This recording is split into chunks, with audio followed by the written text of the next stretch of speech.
జై హో పత్రిజీ. భూమి మీద నుంచి మనం వెళ్ళాము సత్యలోకాలకు అంటే మనం కూడా వాళ్ళతో సమానమే అంట.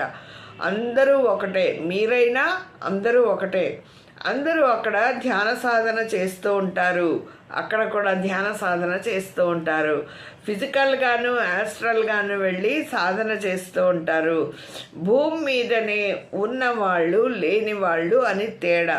మరి ఈ భూమి మీదనే ఆ డిఫరెన్సెస్ అన్నీ ఉన్నాయి మనకి. అక్కడ అలా అని ఏమీ లేదు.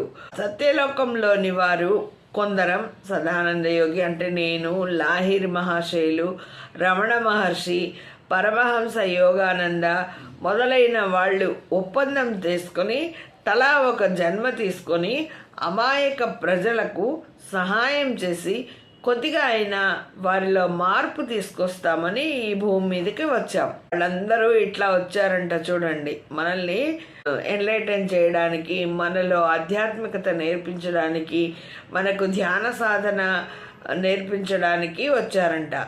మరి ఆ అనేక సత్యలోక వాసులు జన్మ తీసుకొని వచ్చాం. బాబాజీ గారు శివ పరమాత్మ అంశే. చూడండి, అవతార్ బాబాజీ ఆ శివ పరమాత్మ యొక్క అంశట.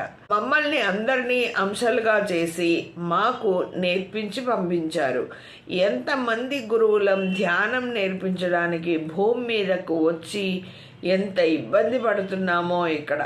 ఎన్ని అంశాలుగా వచ్చినా, ఎంత విధిగా మానవుల కోరికలు తీర్చినా మమ్మల్ని కూడా మార్చేస్తున్నారు ఈ ప్రజలు. అది తట్టుకోలేక మేము కూడా ఏదో ఒక కులానికో మతానికో అంకితమైపోతున్నాం. ఈ భూమి మీద ప్రజలు మమ్మల్ని కూడా మాయలో పడేస్తున్నారు.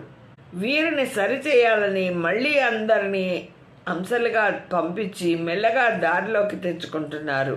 పిరమిడ్ మాస్టర్లు కష్టపడి ధ్యాన సాధన చేస్తూ గురువాజ్ఞ శిరసావహిస్తూ ఉంటే సత్యలోకానికి వెళ్తారు.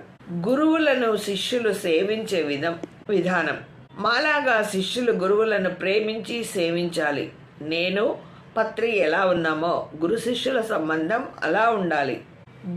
గురువులకు కోపం వచ్చే విధంగా శిష్యుడు ఎప్పుడూ ప్రవర్తించరాదు. గురువులను గురించి ప్రతికూలంగా ఆలోచించరాదు.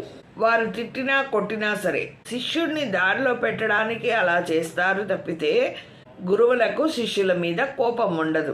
నాలో ఏదో చెడు తీసివేయడానికి అలా ప్రవర్తించారు అని అనుకోవాలి శిష్యులు. గురువే దైవం, తల్లి తండ్రి అన్నీ గురువే అనుకోవాలి. గురువే అన్నీ అనుకొని ఏమీ చేయకుండా ఉండకూడదు మళ్ళీ.